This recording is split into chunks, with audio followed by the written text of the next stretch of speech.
As America's economy flounders, the number of Americans headed to food pantries is growing. 5 years ago, the nation's largest food banks moved just under 2 billion pounds of food a year. Today, that number is more than 3 billion. It's so bad that one high school football coach opened a food pantry to feed his hungry players.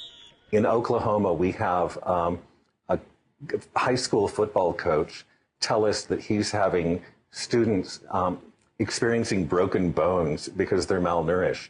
So he's opened a food pantry at his school. You can't have high school students in America who can't play football because they don't get 3 square meals a day.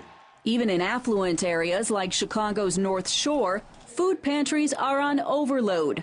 Hillside Free Methodist Church opened its own in 2009 to meet the need. In our first year, we went from 20 families a month to like 783 families. Today, Hillside helps more than 2,000 families every month. It's a familiar story across the Chicago metro area, including in suburban DuPage County.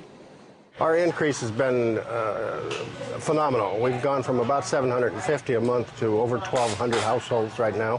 Food pantries have become the new normal for millions of Americans in just the last several years.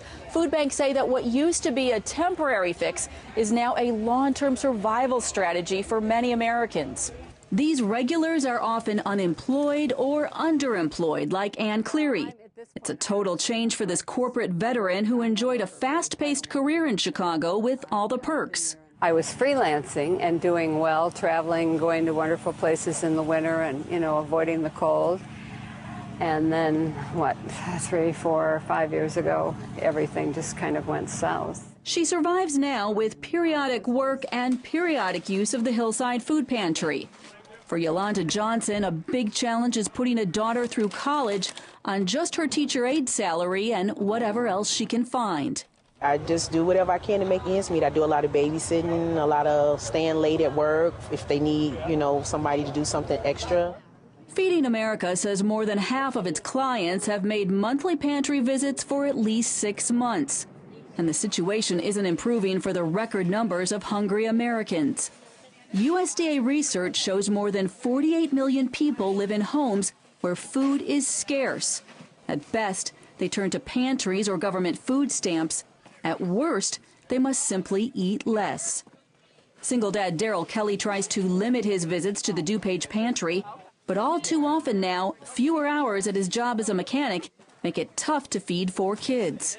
If it's a bad week, they try to go 30 hours, So that's when I try to make up the difference by coming to the food bank, or I do side jobs if I can, because I paint. These hard times for families also mean an enormous challenge for food banks and pantries.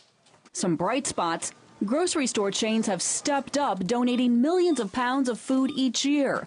Also, Operation Blessing's Hunger Strike Force transports some 2 million pounds a week to pantries and other ministry groups.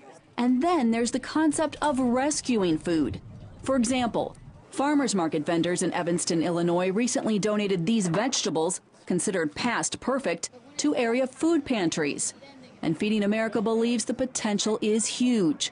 Its research shows more than 5 billion pounds of U.S. produce go to waste every year. It's either simply not harvested or, worse, harvested but not brought to market.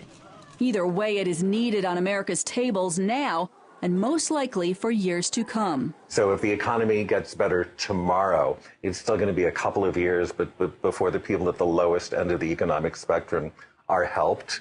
So we see demand being very high for the foreseeable future. It's why cutting waste and donating food are more important than ever to support the millions who count on their local food pantry to provide a lifeline. Reporting in suburban Chicago, Heather Sells, CBN News.